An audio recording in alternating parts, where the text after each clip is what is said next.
वणी येथील देवी मंदिर चौकात हातात धारदार शस्त्र घेऊन आरडाओरड व शिवीगाळ करून दहशत माजविणाऱ्यांना शिवीगाळ व आरडाओरड करू नका अशा बोलण्याचा राग आल्याने व्यावसायिकाला मारहाण व ठारमारण्याची धमकी देणाऱ्या संशयितांवर गुन्हा दाखल करीत पोलिसांनी शहरात धिंड काढली आहे.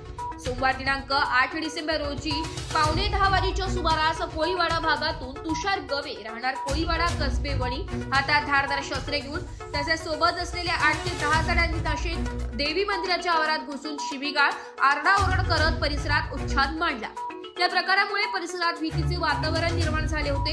यावेळी केबल व्यावसायिक राजेंद्र मडवई वय वर्ष 50 राहणार संस्कृती नगर वणी कार्यक्रमासाठी परिसरात आले असता दहशत माजविणाऱ्या संशयितांना शिवीगाळ व आरडाओरड करू नको असे समजावून सांगण्याचा प्रयत्न करीत असताना तुषार गवे यांनी त्यांची गच्ची पकडून मारहाण केली आहे. संबंधित घटना मंदिर परिसरातील सीसीटीव्ही कॅमेऱ्यात कैद झाली आहे. याबाबत विश्वस्त मंडळाने वणी पोलिसात तक्रार दिली आहे.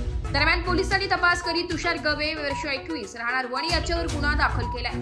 पोलिसांनी त्याला ताब्यात घेतल्यानंतर शहरात वाढत्या गुन्हेगारी प्रवृत्तीवर नियंत्रण आणण्यासाठी संशयितांची सहाय्यक पोलीस निरीक्षक गायत्री जाधव, पोलीस उपनिरीक्षक गणेश कुटे, पोलीस उपनिरीक्षक किरण जगदाळे व अन्य कर्मचारी यांनी गावातून धिंड काढली.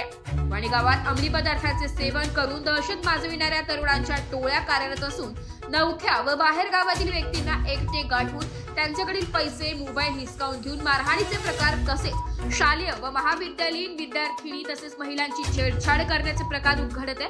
वणी शहरात वाढत असलेल्या गुन्हेगारी प्रवृत्तींना आळा बसावा आणि शांतता टिकावी यासाठी अशा कारवाया सुरू राहण्याची अपेक्षा ग्रामस्थांकडून व्यक्त होत आहे.